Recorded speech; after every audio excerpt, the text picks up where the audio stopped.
Olá, somos do Seminário 1 e apresentaremos sobre o artigo 2. Vamos falar da influência das monoaminas, dopamina e serotonina, no exercício físico. O grupo é composto por a Dejaine, a Natália, André Felipe, Arina, Lucicleide e Luiz Felipe.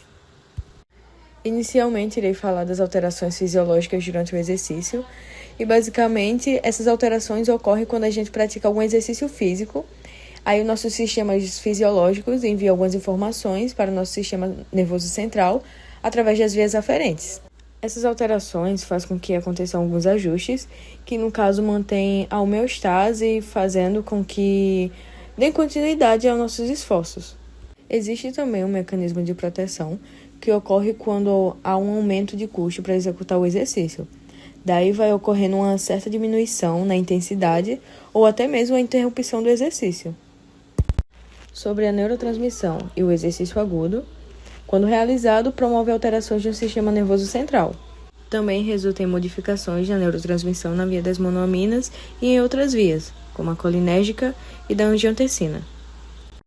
Agora, sobre as adaptações do exercício crônico no nosso sistema nervoso, podemos falar que, ao praticarmos regularmente alguma atividade física, ocorre aumento de sinapses, ou seja, mais conexões entre os neurônios. Também temos a arborização dendrítica, que seria uma expansão das ramificações. Também temos a angiogênese central, que seria a nova formação de novos vasos no sistema nervoso. E essas mudanças melhoram a comunicação neural e o fornecimento de oxigênio e nutrientes, contribuindo para um melhor desempenho físico. O objetivo desse estudo foi realizar uma revisão de literatura para analisar a influência das monoaminas na capacidade de realizar exercícios físicos. Para isso, utilizamos uma revisão narrativa na base de dados PubMed, considerando estudos publicados entre janeiro e outubro de 2023. Os descritores utilizados incluíram exercício físico associado a monoaminas, dopamina, serotonina, desempenho e fadiga. Eu sou a Natália e vou falar sobre as monoaminas e sua relação com o exercício físico.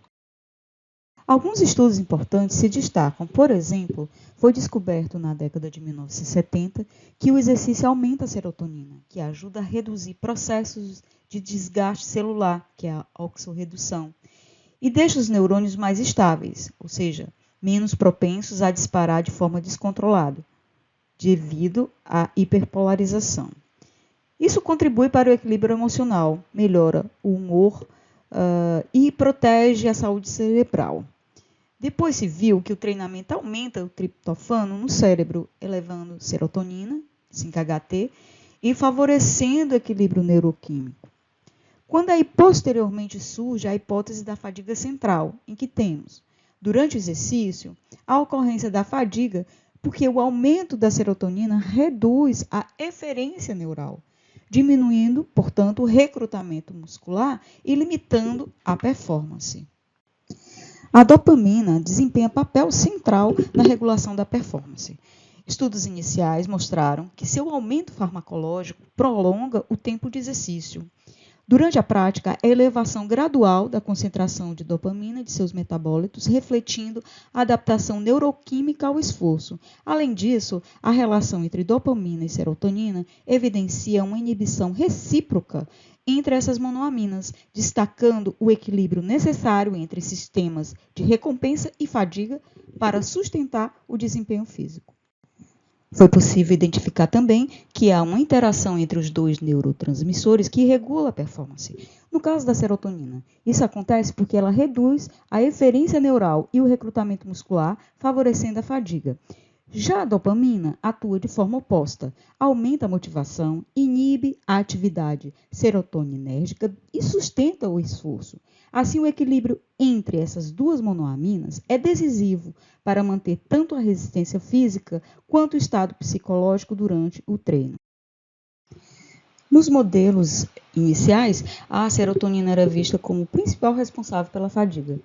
Com o avanço das pesquisas, a dopamina foi incluída, mostrando sua relação direta com a serotonina e seu papel na motivação e resistência. Hoje, o modelo atual não foca em apenas um neurotransmissor, mas sim no equilíbrio dinâmico entre a serotonina e a dopamina, que juntos modulam o desempenho físico e mental durante o exercício. Aqui mostraremos as implicações práticas para o desempenho físico. Primeiro, a modulação central. As monoaminas cerebrais influenciam diretamente como percebemos esforço e fadiga. Depois, a questão do recrutamento muscular, onde a relação entre a serotonina e a dopamina afeta a capacidade de ativar fibras musculares em atividades prolongadas. Por fim, as estratégias de treino. O treinamento não só melhora a condição física, mas também modula esses neurotransmissores, ajustando o equilíbrio entre fadiga e motivação.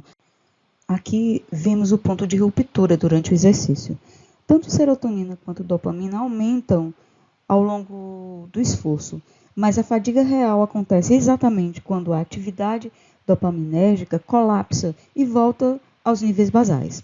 Nesse momento, a serotonina continua elevada e passa a dominar o sistema sem oposição, contribuindo para a interrupção do esforço. Essa dinâmica mostra que não é apenas o músculo que determina um limite, mas também o equilíbrio neuroquímico entre motivação e fadiga. A ciência descobriu que o treinamento regular induz plasticidade neural nos sistemas de serotonina e dopamina. Com o treinamento, há uma diminuição nos receptores pós-sinápticos da serotonina, reduzindo sua influência negativa. Por sua vez, com a prática regular de exercício, temos um aumento temporal na liberação de dopamina, favorecendo motivação e desempenho. Mas essa adaptação depende da capacidade intrínseca de cada indivíduo para realizar exercício físico. Olá pessoal, eu me chamo Marina, vou falar sobre as monoaminas e a termorregulação. As monoaminas são neurotransmissores que participam da regulação de várias funções do corpo, incluindo a temperatura corporal durante o exercício físico. Essa regulação ela ocorre principalmente no hipotálamo, que é uma região do cérebro responsável pela termorregulação. No slide seguinte, a gente vai ver algumas descobertas históricas, descobertas na década de 60 e na década de 70. Na década de 60, mostraram que o aumento de serotonina no hipotálamo está associado ao aumento da temperatura corporal, podendo favorecer estados de superaquecimento durante o exercício. Já na década de 70, foi observado que a dopamina exerce um efeito oposto, estimulando mecanismos que favorecem a perda de calor. No slide seguinte, a gente entende que a dopamina ela também está relacionada ao aumento do desempenho físico, pois ela pode prolongar o tempo de exercício sem alterar a percepção de esforço ou desconforto térmico. Dessa forma, os sistemas dopaminérgicos e serotoninérgicos, eles apresentam efeitos antagônicos, que é o que a gente vê no slide seguinte. Efeitos antagônicos na regulação da temperatura corporal e no desempenho durante o exercício físico. Logo, o equilíbrio entre elas influencia quanto tempo a gente consegue sustentar exercício em ambientes quentes.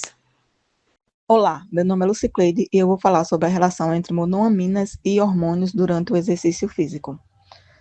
Bem, as monoaminas, como a dopamina e a serotonina, são neurotransmissores que atuam no cérebro e ajudam a regular a liberação de hormônios durante o exercício físico.